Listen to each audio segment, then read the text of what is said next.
아멘. 37장 2절부터 50장까지 야곱의 계보입니다. 그 중에서 우리가 지난주에 37장에서 요셉이 형들의 미움을 받아서 팔려가는 장면까지 공부를 했습니다. 오늘은 유다 가족의 타락과 하나님의 선택에 대해서 38장에서 말하고 있는데, 여러분들이 창세기 후반을 읽다 보면 이 장이 상당히 골치 아픈 장이고 생뚱맞게 아마 여겨질 것입니다. 37장 마지막 절 30절이요. 그 미디안 사람들은 그를 애굽에서 바로의 신하 친위대장 보디발에게 팔았더라. 그렇게 하고 38장은 없애버리고 39장으로 넘어가 보면 요셉이 이끌려 애굽에 내려가매 바로의 신하 친위대장 애굽 사람 보디발이 그를 그리로 데려간 이스마엘 사람의 손에서 요셉을 산이라 그랬습니다. 그러니까 38장은 없어도 되고, 또 있다고 해도 38장은 있기에도 민망하고 이상한 이야기고, 성경이 아무리 솔직하다 하더라도 시아버지하고 며느리하고 이상한 짓을 하게 되고 이런 기록인데 왜 이 기록이 여기에 나와야만 했을까? 그것이 의심스럽지요. 생뚱맞게 끼어든 것이 아니라 구속사에서는 아주 중요한 부분입니다. 몇 가지 중요한 의미가 있는데 기어이 그 의미를 나누어 본다면, 구별된 하나님의 백성이 가나안으로 내려감으로 말미암아 당하게 되는 여러 가지 시험과 부패를 유다 가족을 통해서 잘 보여주고 있다고 볼 수 있고, 39장에서 요셉은 사모님의 유혹이 있었어도 신앙적으로 이겨냈는데 유다는 그렇지 못한 면을, 두 면을 이렇게 대조해서 요셉의 신앙을 드러내고 있는 면을 볼 수 있습니다. 근데 사실 38장이 존재할 수밖에 없는 가장 중요한 이야기는 다말에 의해서 출생한, 어떤 면에서는 불륜관계로 출생한 베레스가 있는데, 이 베레스에 의해서 다윗이 나오고 다윗에 의해서 예수 그리스도가 오게 되는 것을 볼 수 있습니다. 그것이 바로 룻기서 4장 18절과 마태복음 1장 1절로 16절까지가 증거를 해주고 있는데, 나중에 말씀을 드리겠습니다마는, 하나님의 선택과 은혜, 구원은 다른 것이 아니라 하나님의 선택과 은혜로 된 것이다. 족보의 거룩함도 아니고 예수님의 족보라고 해서 거룩한 것이 아니에요. 예수님은 마리아의 몸을 통해서 온 것뿐이지 족보의 거룩함이라든지 이런 건 말할 필요도 없는 거예요. 오늘 본문을 묵상하면서 제가 그런 생각을 해봤어요. 천안전시 우리 가문은 얼마나 깨끗할까 생각해 보니까, 자세히는 모르지만은 할아버지, 증조 할아버지 이름까지는 제가 알지만은 그 이후로는 모르고, 요즘은 맨날 광주에서 머리 벗어질 어떤 종씨가 그냥 시끄럽게 해서 하니까 전시된 것도 부끄럽게 느껴지고 막 그럴 때가 있는데, 어찌됐든 조상들의 족보를 다 도덕적으로 윤리적으로 깨끗하다고 그렇게 장담할 수가 없는 것이 인간사라는 것을 발견할 수가 있는 것이죠. 그러니까 구원은 인간의 행위나 선행이나 도덕적으로 윤리적으로 깨끗해서가 아니라 온전히 하나님의 선택과 하나님의 은혜로 말미암아 구원이 이루어진다라고 하는 것을 38장에서 우리에게 보여주고 있는 것입니다. 자, 그러면 내용을 좀 쭉 살펴보고 말씀을 적용해 보도록 하겠습니다. 먼저 1절로 5절을 보시면은 유다가 가나안 땅으로 내려가게 됩니다. 38장 1절을 보세요. 그 후에 유다가 자기 형제들로부터 떠나 내려가서, 자, 의미가 있어요. 그냥 기록되어 있는 것 같지만은 어디서 떠났습니까? 형제들로부터 떠나 내려가서 아둘람 사람 히라와 가까이 하니라. 아둘람이 지금 야곱의 가족이 있는 헤브론에서 아둘람은 북서쪽으로 약 24km 정도 떨어져 있는 곳이에요. 그곳으로 갔다는 것이죠. 자, 그러면 이 부분이 지금 어떤 냄새를 풍기고 있냐면은 37장에서 우리가 보았는데, 요셉이 형들이 양을 치고 있는 곳에 갔을 때에 형들이 모함해서 죽이려고 했지요. 그것을 누가 만류합니까? 루벤이 만류를 하지요. 루벤이 만류하고 그러지 말자 해서 구덩이에다 넣어놨어요. 그 사이에 잠깐 루벤은 자리를 비웠지요. 그 사이에 이스마엘 상고들이 오게 되고 그들에게 팔자고 하는 제안을 누가 하냐면 유다가 하게 됩니다. 그러니까 루벤과 유다는 동생 요셉을 해치지 않으려는 마음이 있었던 것이 사실이고, 그렇게 간단하게 기록되고 있지만 사실상 형제 간에 상당한 알력과 갈등이 있었던 것 같아요. 야곱의 자녀들의 상황이 지금 여러 배기 때문에 복잡하지 않습니까? 그러니까 상당히 의견 충돌들이 있었던 것으로 보입니다. 그래서 유다가 형제들을 못마땅하게 여기고 가나안 땅으로 가버린 거예요. 그래서 1절 말씀이 바로 그겁니다. 아둘람 사람 히라와 가까이 아니라 형제들을 떠나서 그곳으로 왔다는 것이죠. 그리고 거기에서 가나안 사람 수아의 딸을 아내로 데리고 오게 됩니다. 그것이 2절이죠. 그리고 임신해서 아들을 낳는데 셋을 낳습니다. 엘, 오난, 셀라. 5절까지죠. 엘과 오난과 셀라라는 세 아들을 낳게 됩니다. 엘이라는 말이 감시하라는 의미가 있어요. 오난이라는 말은 힘이라는 의미가 있고 셀라는 기도 혹은 평안, 그런 의미가 있는데 이런 세 아들을 낳습니다. 어떤 면에서 보면은 유다가 나름대로 종족을 보존하고 잘 살아보려고 형제들을 떠나서 가나안 땅으로 가서 처음에는 잘 된 것 같아요. 수아의 딸과 결혼도 하게 되고 자식도 아들만 셋을 낳게 되고 이렇게 된 것이죠. 그리고 여러분들이 여기서 이제 잠깐 염두에 두셔야 될 것이 뭐냐면은 가나안 땅이라는 것이 음란한 땅이라는 것을 아셔야 돼요. 결국엔 이 음란이 쌓여서 나중에 이스라엘 백성들이 애굽으로 가서 숫자가 많아지고 나중에 광야로 나오게 되고 가나안 땅을 정복하게 되는데, 가나안 땅을 정복하는 이유가 무엇이냐면은 가나안 사람들의 음란한 죄악 때문이었어요. 그래서 가나안의 신이 대표적으로 바알과 아세라잖아요. 바알과 아세라, 하늘을 다스리는 바알 남성신이고 땅을 다스리는 아스다롯 여성신이고, 그래서 이 신전에서는 음란한 일들이 벌어지고 있어요. 좀 이따 창녀와 관련해서 좀 설명을 하겠습니다만은 그런 곳이었어요. 그런 곳으로 가서 유다가 사실 종족을 보존하고 잘 살고자 했지만은 유다의 뜻대로 되지를 않는 것을 볼 수 있습니다. 6절부터 보니까 11절까지 유다의 아들들이 결혼을 하는 장면이 나오는데, 먼저 6절을 보시면 유다가 장자 엘을 위하여 아내를 데려오니 그의 이름은 다말이더라. 자, 유다와 다말과 유다를 기억해 두실 필요가 있습니다. 이때는 사실 장자 엘이 아직 어린 때였어요. 어린 때였는데 유다가 볼 때에 가나안 땅이 음란한 땅이기 때문에 자식으로 하여금 타락하지 않고 일찍 가정을 가져서 후손을 보도록 하려고 일찍 결혼을 시킨 것 같아요. 엘이 어렸을 때. 왜 그러냐면은 여러분들이 시간을 계산해 보시면은 요셉이 애굽에 팔려서 17살에 팔렸죠. 13년 지난 30세에 총리가 되었죠. 그리고 그 후에 8년간 풍년이 있었죠. 7년간 풍년이 있었죠. 그 다음에 7년간 흉년이 있었죠. 그러니까 7년 풍년 동안에까지 하면은 20년이 되지요. 그리고는 이제 흉년이 들었을 때 약 2년쯤 되었을 때에 이제 헤브론 쪽에서 애굽으로 쌀을 구하러 야곱의 아들들이 가게 되지요. 그러니까 그 단계까지가 약 22년 정도니까 그 사이에서 일어났다고 할지라도 엘이 그렇게 나이가 많지 않았을 것이다, 그렇게 보는 거예요. 그러니까 어찌됐든 그 가나안 땅의 음란함을 피하도록 하기 위해서 엘을 결혼을 시킨 겁니다. 그런데 이미 엘은 가나안 문화에 물들어 있는 것을 볼 수 있습니다. 왜냐하면 7절 보시면 유다의 장자 엘이 여호와가 보시기에 악함으로 여호와께서 그를 죽이신지라 했어요. 무엇이 악했다는 기록은 없어요.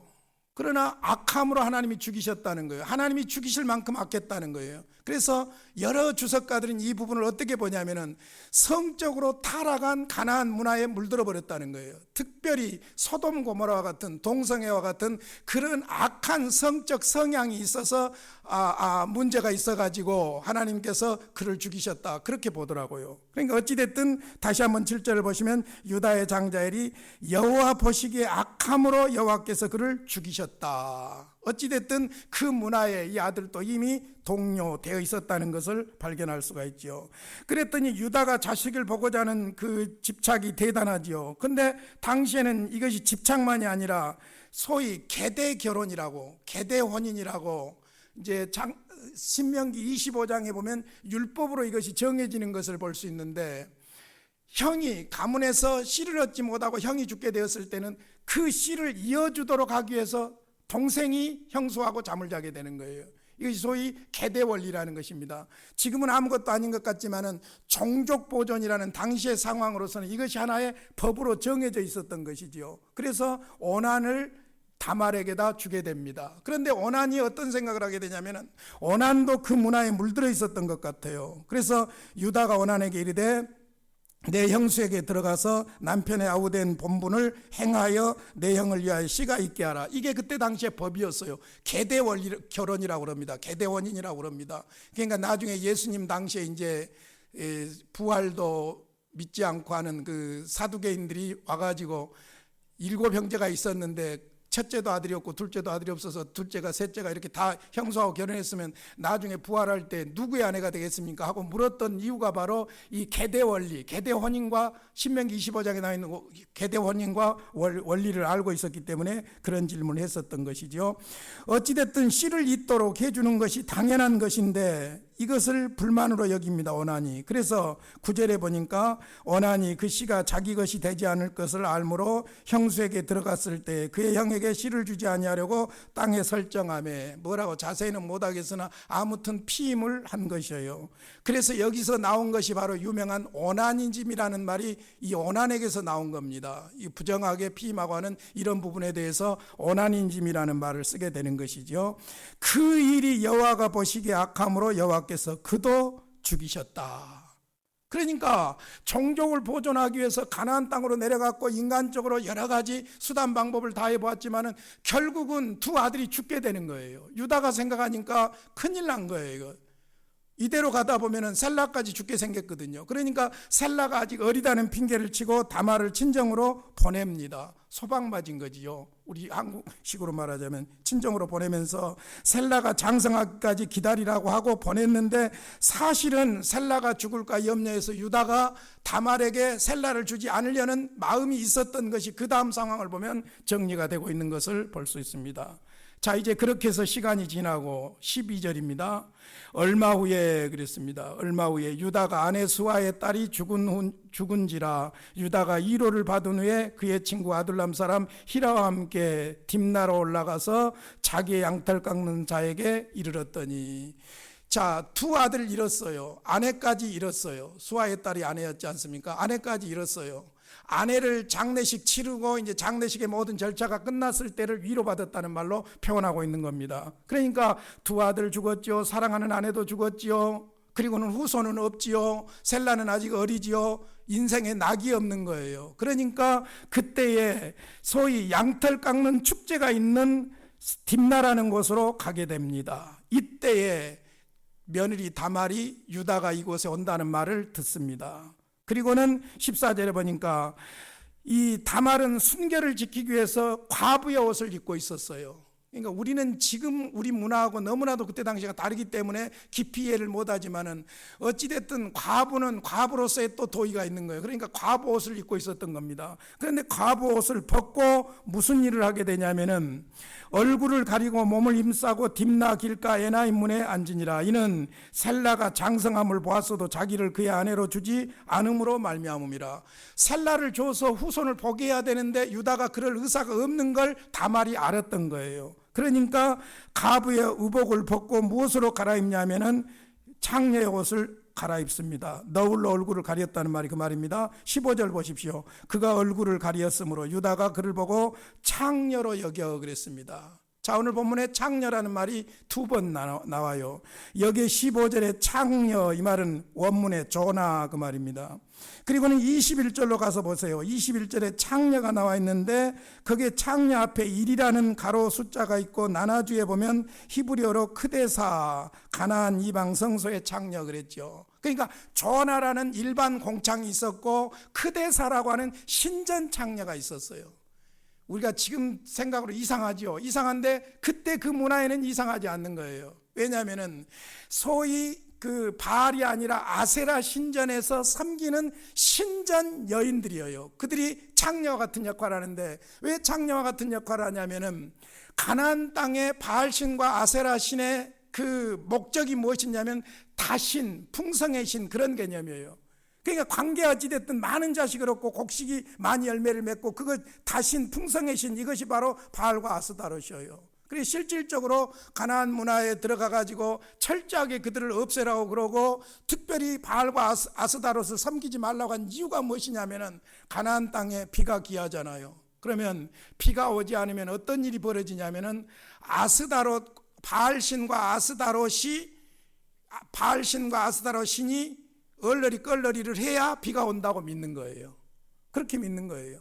그러니까 신전 안에서 그 바알과 아세라 신전이 있으면 그 신전 안에서 여러분들이 솔로몬과 시바라는 영화를 보시면 막 허리가 부러지는 춤들을 막 치지 않습니까? 남녀가 어우러져 가지고. 그리고는 양쪽 방이 쭉 있는데 그 방으로 남녀가 다 섞여서 들어가 버리는 거예요. 이것이 바알과 아세라를 섬기는 음란한 신전의 행사라고 볼 수 있어요. 그러니까 창녀가 아니라 사실은 공식적인 신전을 섬기는 수종드는 여인들이라고 볼 수가 있는 거예요. 그걸 크데사라고 그러는 거예요. 그러니까 사실 그 크데사가 아니라 길거리에 있는 창녀로 변장을 했던 것이 바로 다말의 모습이라고 볼 수가 있지요. 몰랐죠, 유다는. 그래서 이제 다말과 유다가 만나게 됩니다. 이제 화대를 요구합니다. 염소 새끼 한 마리 주겠다. 그러면 염소 새끼 한 마리 줄 때까지 증빙물, 소위 말하자면 담보물을 내놔라. 그래서 그 담보물로 17절에 보면은 무엇을 내놓습니까? 18절까지 도장이 어떻게 만들어졌을까? 흙으로 원통으로 구워져 가지고 거기에 이름이 새겨졌고 거기에 끈이 묶여 있는 거예요. 그럼 매달고 다니는 거예요. 그러니까 도장과 끈과 그 다음에 지팡이, 이것을 담보물로 주고 그날 밤에 이상한 일이 있었는데 다말이 임신을 하게 됩니다.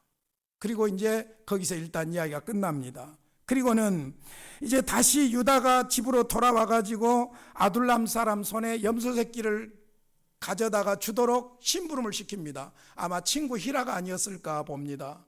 보냈는데 찾을 길이 없는 거예요.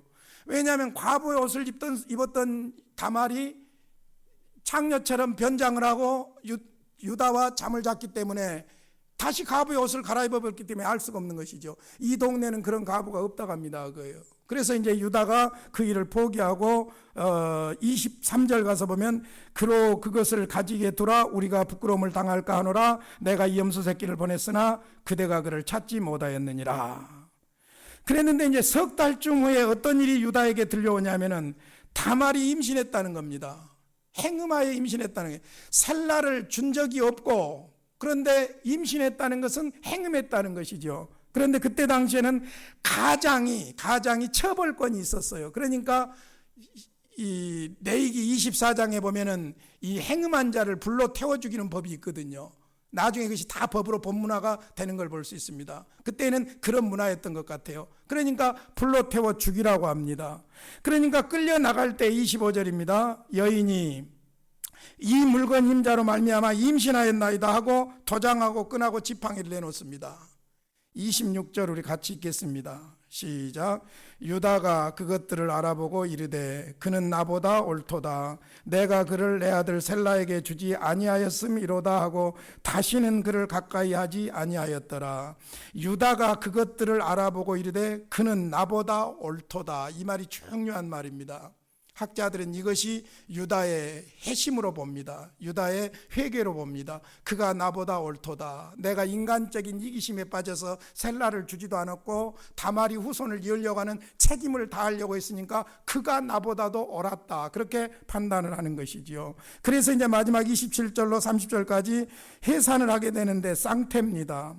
어느 상황이 연상이 될 겁니다. 먼저 아이가 나오는데 손부터 나왔다는 말은 나는 또 처음 들었어요. 머리부터 나와야 되는데 이놈이 손부터 나오니까 산파가 이 아이가 먼저 나온 자다 하고 홍색 실을 손에다 묶었더니 쏙 가지고 들어가 버리는 거예요. 그리고는 이제 다른 아이가 터트리고 나오는 거예요. 그게 누구냐면은 베레스입니다. 그래서 터트리고 나왔다 해서 베레스라고 불렀고 그 뒤를 이어서 나오게 되는데 이름을 세라라고 했습니다. 북다에서 세라라고 한 겁니다. 누가 형이요? 세라가 형이요? 베레스가 형이요?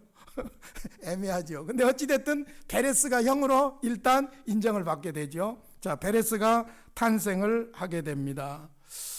어떻게 보면은 참 성경답지 않는 이야기 같은 이야기를 지금 제가 여러분에게 얼굴이 화끈거리도록 해드렸습니다. 자, 몇 가지 오늘 본문의 말씀을 적용하면서 마지막 아주 중요한 이야기를 해드리도록 하겠습니다. 첫 번째로 적용해 볼 수 있는 것은 세상에 사는 성도의 모습을 유다를 통해서 발견할 수가 있습니다. 유다가 형제들을 떠나서 가나안 아둘람으로 내려갔어요. 가나안 문화, 새로운 문화로 돌아간 거예요. 사실 이것은 택한 백성들이 선택해야 될 문화가 아니었던 것이지요. 거기에 가서 어떤 영향을 받습니까? 친구를 사깁니다. 아내를 얻습니다. 자식을 낳습니다. 가정을 이룹니다. 가나안 그 문화에 젖어들게 되는 것이죠. 그러니까 자기가 아무리 하나님의 택한 백성이라고 할지라도 가나안에 내려가서 친구를 사귀고 가정을 이루고 자식을 낳고 그 문화 속에 살면서 부패하고 타락하지 않을 수가 없었다는 것이죠. 종족 보존을 위한 인간적인 노력을 다했지만은 결국 자식은 죽었고 결국에는 며느리와 불륜 관계로 자식을 얻게 되는 비참한 결과를 가져오게 되었던 것을 볼 수 있습니다. 사실요, 신앙 환경은요, 어떤 때는 역경보다도 순경이 더 문제가 될 수도 있는 거예요. 그래서 형제들과의 감정 때문에 감정 유발로 인해서 형제들을 떠나서 가나안 땅으로 갔지만은 가나안 땅에서 그의 삶은 자식 낳고 가정 이루고 잘 살기를 바랬지만은 자식들은 죽었고 오히려 불륜으로 자식을 보게 되는 이런 비극적인 결과를 가져온 것입니다. 실질적으로 이 세상에 사는 그리스도인들은 항상 부패하기 쉽고 범죄하기 쉬운 상황에 있다는 것을 기억하셔야 돼요. 기억하셔야 돼요. 완벽하게 퍼펙트하게 도덕적으로 윤리적으로 깨끗하게 살아낼 이 세상이 아닙니다. 실수할 수 있고 넘어질 수 있고 그 문화와 그 배경 속에서 부패하고 타락할 수 있는 그것이 바로 하나님의 백성들의 모습이라는 것을 발견할 수가 있습니다. 그래서 그런 세상에 사는 성도들에게 꼭 필요한 것이 무엇이냐? 두 번째 적용이에요. 하나님의 은혜가 필요하다는 사실입니다. 부패한 중에도 타락한 중에도 하나님의 은혜는 함께하기 때문이지요. 엄청난 죄악 중에 태어난 불륜의 씨가 하나님의 무조건적인 은혜로 메시아를 오게 하는 족보에 들어오게 되는 것입니다. 그래서 무조건적인 은혜로 구속사의 통로로 불륜의 씨인 유다의 아들 베레스가 구속사의 족보에 들어오게 되는 것입니다. 룻기서 4장으로 한번 가보십시오. 룻기서 4장 18절로 22절 마지막 부분을 보시면은요, 제가 정리를 해드릴게요. 베레스가 헤스론을 낳습니다. 헤스론이 람을 낳습니다. 람이 암미나답을 낳습니다. 암미나답이 나손을 낳습니다. 나손이 살몬을 낳습니다. 살몬이 보아스를 낳습니다. 이 보아스가 누굽니까? 룻과 결혼한 여인이지요. 보아스를 낳습니다. 그 보아스가 오벳을 낳습니다. 오벳이 누구냐? 다윗의 할아버지입니다. 오벳이 이새를 낳습니다. 이새가 다윗을 낳습니다. 그 다윗의 계보에서 누가 옵니까? 예수 그리스도가 오게 됩니다. 그래서 이 계보가 그대로 옮겨지는 내용이 어디에 나오냐면은 마태복음 1장 1절에서 16절까지를 쭉 보시면은 거기에 룻기서에 나와 있는 이 족보가 그대로 나오는 것을 볼 수 있습니다. 그러니까 인간적인 족보나 계보를 가지고 구속사를 이야기하면 안 됩니다. 인간은, 이 세상에 사는 인간은 유다와 같이 타락할 수밖에 없고 불패할 수밖에 없는 그런 상황이고, 그럼에도 불구하고 그런 상황에서 하나님은 선택할 자를 선택하시고, 그런 상황에서 하나님은 은혜 주실 자를 은혜 주셔서 하나님의 구원 역사를 이루어 가신다는 것입니다. 그러므로 여러분, 창세기 38장은 그냥 스쳐 지나갈 장이 아닙니다.